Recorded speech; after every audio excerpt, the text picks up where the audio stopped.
Les habitants du village de Silakunda dans la commune de Bandafassi ont entamé ce lundi 15 juin 2020 des opérations de réhabilitation de la piste Silakunda-Samikuta, un tronçon qui leur rend la vie difficile en saison des pluies. Les habitants du village de Silakunda ne savent plus à quel saint se vouer. L'enclavement de leur village en saison des pluies reste une véritable équation. À chaque fois qu'on se rend à Kédougou, on a des problèmes. On a un marigot là-bas.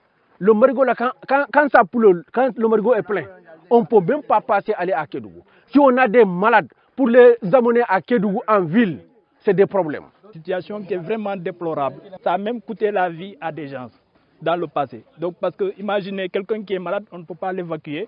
Ça pose problème. Pourtant, cette doléance récurrente, longtemps soumise aux autorités, est toujours restée sans suite. Aujourd'hui, le village de Silakunda doute de son appartenance au Sénégal. Mais une route qui a été bitumée depuis 1999 jusqu'en 2020, ça fait combien d'années?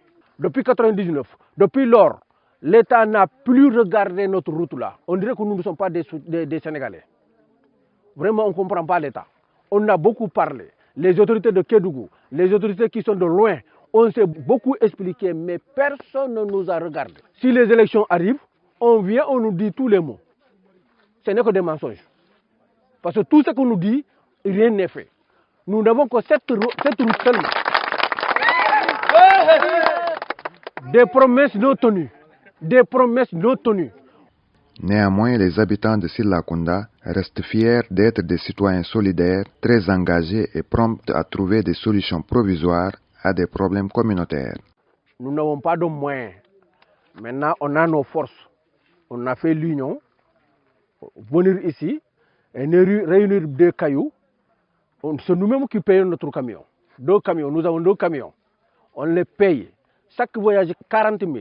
2 camions. Nous les jeunes, on s'est sensibilisés, réunir tout le monde.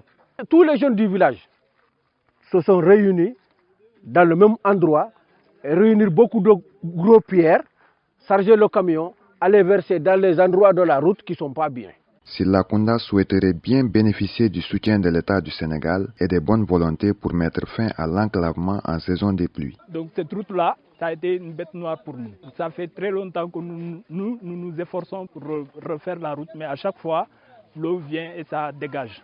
Nous voulons avoir une bonne route. Notre route-là a été bitumée depuis 1999. Nous lançons un appel solennel au pouvoir étatique pour qu'ils viennent nous aider, non seulement pour la route, mais aussi pour la rivière.